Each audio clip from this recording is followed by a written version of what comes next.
नमस्कार मु स्वागतिका आपण मानकु स्वागत करूची कुक विथ स्वाग को। आजिर रेसिपी सेही मानक पई जेउ माने पणस खाया पे आदौ भी भल पांतिनी थरे एई भली रोसई करी सेमानकु दियंतु देखिबे पणस को भल पाउ नथिबा लोक भी पणस तरकारी खाइबा को बहुत भल पाइबो। एटा हला मो ग्यारंटी। वीडियो को फुल देखिबे चमरी भी स्किप करी करी देखिबेनी नहले पूरा प्रोसेस टा जानि परिबेनी। ताले एबे चलंतु रेसिपी स्टार्ट करिबा। तो सेति पई हमकु फास्ट पणस काटिबा को पड़िबो। एटा टिके डिफिकल्ट वर्क। पणस काटिया पूर्वरु हातरे भल्ला भाबे सोरिष तेल लगेइ देबे। तापरे जेउथिरे काटुचंती छुरी हउ बा पनिकी हउ सेथिरे भी तेल भल्ला भाबे लगेइ देबे। तापरे पणस को काटिबे। फास्ट पणसर भुंडी को काटी नेबे तापरे ताकू दुई फाळ कर नेबे। सबुटु भल्ला हबो जदि आपण याकू पनिकी रे काटिबे। छुरी ठारू पनिकी रे काटिबा टिके इजी रहिबो। तापरे टिके मोटा किंबा 1 इंच रो थिकनेस रखिकी एई बडी स्लाइस कर नेबे। हां आउ गोटे कथा जेउटी पणस काटुचंदी तळे गोटे पेपर पारि थिबे पणसर अठा आउ तळे लागिबोनी इजीली क्लीन हेइ जिवो। आपण माने देखिथिबे मार्केट रे दुई प्रकार पणस मिले। गोटे होची आम देसी पणस जार कलर पूरा डार्क ग्रीन थाए जोटा आमे काटुचंती आउ गोटे लाइट ग्रीन कलर पणस मिले सेटा हला खजा पणस सेतिरे तरकारी कले तरकारी रो टेस्ट एते भल आसीबेनी। तो ट्राई करिवे हमर एई देसी पणस ना पे एथिरे तरकारी रो टेस्ट बहुत भल आसे। जदि देसी पणस न मिले ताले से पणस रे भी तरकारी करि परिबे। देखंतु एटी गोटे स्लाइस रो चोपा मु बाहर कर देइची। तापरे मीडियम साइज करी सबु पीस गुडी को काटी नबा। बेसी बड़ रखिबानी कि बेसी छोटो भी करिबानी एई भडी पीस गुडी को काटी नबा। एटी देखंतु एई पीस रे जो मिडिल पोर्शन अछि ताकू बाहर कर दबा। एटा बहुत हार्ड थाए जल्दी सिजेनी किंतु पूरा भी बाहर करिबानी हल्का भाबे पीस रे रखिबा। ता द्वारा कोन होबना पणस को मसला रे कसला बेले जल्दी भांगीबनी भल्ला भाबे कसी हबो। रेसिपी टिकु मु पूरा डिटेल से कहूची जेमिति कि आपण माने परफेक्टली करि परिबे। तो स्किप करिबेनी फुल देखिबे। तापरे देखंतु जे जागा रे पणस को रखिबा से जागा रे मु टिके तेल लगेइ देछि। जदि तेल न लगेइबे ताले अठाटा से जागा रे लागि जिवो। तापरे पणस को धोइया पे सेतरे पानी दे दबा। एबे छोरी को सफा कर नबा। छुरी को केमिति सफा करिवे सेतरे टिके सोरिष तेल लगे देबे। तापरे न्यूज पेपर हो बा टिश्यू पेपर हो घसी घसी छड़े नेबे देखिबे बढ़िया भाबे क्लीन हेइ जिवो। आउ एठी देखंतु हातरे तो जमारु भी अठा लागिनी टिके टाइम लागिवो किंतु एई प्रोसेस रे कले छुरी हो बा पनिकी हो बढ़िया भाबे क्लीन हेइ जिवो। एबे पणस को धोइकी प्रेशर कुकर रे दे दबा। आपण चाहिले कढ़ाई रे भी सिजेई परिबे किंतु टाइम अधिक लागिवो। तापरे सेतरे पानी दे दबा। पणस सिजिया पई जेतिकी पानी दरकार सेतिकी पानी देबे। तापरे सेतरे गोटे छोटो चमच लूण आउ गोटे छोटो चमच हळदी दे दबा। आउ गोटे कथा कहबा को भूली जाइथिली एठी मु हाफ केजी पणस नेइची। एबे दुईटी हुइसिल आसीबा को दबा तापरे गैस रो फ्लेम को बंद कर दबा।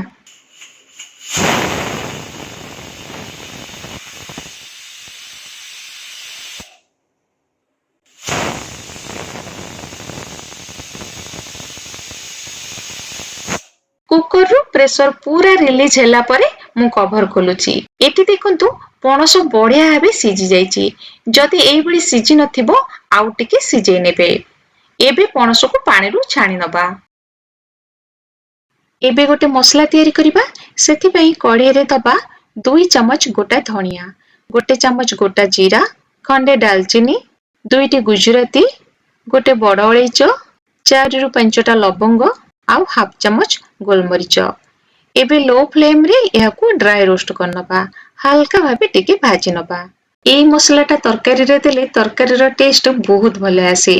एटी देखंतु एटा हल्का भाबे भाजी सेत्रु भल बास्ना आसलानी। एबे याकू ठंडा करी भल भाबे ग्राइंड करनबा। एई मसला को अन्य तरकारी रे भी यूज करि परिबे। एबे आउ गोटे मसला तयारी करनबा। सेति पई मु नेइची गोटे मीडियम साइज रो पियाज। तापरे सेतरे दे दबा 10 रु 12 कोला रसुण आउ 1 इंच रो अदा। अदा रो क्वांटिटी रसुण ठारू कम रखिबे तरकारी रो टेस्ट भल आसीबो। तापरे सेतरे पानी देई ताकू चिकण करिकि बाटी नबा। एठी देखंतु मु फाळे नडिया नेइची। नडिया रे अल्प पानी देई ताकू भल भाबे ग्राइंड कर नेबे। तापरे तार रस को बाहर करिकि रखिबे। एबे कढ़ाई रे तेल देई भल भाबे गरम कर नबा। तेल गरम हेई गले सेथरे आलू को देई भल भाबे लाल करिकि भाजी नबा। एठी मु सोरिष तेल यूज करिछि। आपण चाहिले रिफाइन तेल यूज करि परिबे किंतु तरकारी सोरिष तेल रे बेसी भल लागिबो। एठी देखंतु आलू लाल हे भाजी हे गलानी एबे ताकू गोटे जागा को बाहर करदबा तापरे एबे पणस को भाजी नबा मीडियम फ्लेम रे पणस को भी लाल करके भाजी नबा एठी देखंतु पणस भी भाजी हे गलानी एबे ताकू बाहर करदबा एबे कढ़ई रे आउ अल्प तेल दबा तेल टिके गरम हेले सेथिरे दे दबा दुईटा तेज पत्र आउ अल्प पंच फुटण तापरे सेथिरे हाफ चमच दे दबा चीनी को टिके कारामेल हबा को दबा एथिरे तरकारी रो कलर भलो आसबा सहित टेस्ट मध्य भलो आसीबो चीनी कारामेल हे गलानी आउ फुटण भी फुटी गलानी एबे सेथिरे दुईटी पियाज को फाइनली चॉप करके दे दबा बाटिला बेले सेथिरे मु गोटे पियाज यूज करथिली आउ एबे यूज करिछि दुईटा पियाज तो हाफ केजी पणस पाई मु टोटल 3टा पियाज यूज करिछि पियाज को भलो करी लाल हला पर्यंत भाजी नबा एबे सेथिरे पियाज अदा रसुण रो बटा मसला दे भलाबे गोळै नबा तापरे सेथिरे हाफ चमच काश्मीरी लंका गुंड दे दबा आउ हाफ चमच रु टिके कम हळदी गुंड दे मसला को भलाबे कसी नबा जदि तरकारी आपन को टिके राग दरकार ताले राग लंका गुंड भी दे परिबे एटी देखंतु मसला भलाबे कसी हे गलानी सेथिरे गोटे मीडियम साइज रो टमाटो को दे दबा तापरे टेस्ट अनुसार लूण दे दबा आउ टमाटो को मध्य मसला सहित भलाबे कसी नबा जेमिति कि टमाटो भलाबे सॉफ्ट हे जिवो एठी टमाटो सॉफ्ट हे गलानी एबे सेथिरे दे दबा गोटे बड़ चमच कसुरी मेथी एथिरे तरकारी रो फ्लेवर बहुत भला आसीबो निहाती देबे तापरे आमे जे गुंड मसला को तयारी कर रखितले सेथिरो गोटे बड़ चमच देई भल्ला भाबे गोळै नबा एथिरे आमे अन्य किछि मसला दउ नांती जे मसला आमे तयारी करथिले देखिबे सेहितिरे ही तरकारी रो टेस्ट बहुत भला आसीबो एबे मसला रे भाजी की रखितिबा आलू पणस को देई टिके कसी नबा एबे एथिरे अल्प पानी देई दबा आउ गोटे मिनिट पई लो टू मीडियम फ्लेम रे कवर करि दबा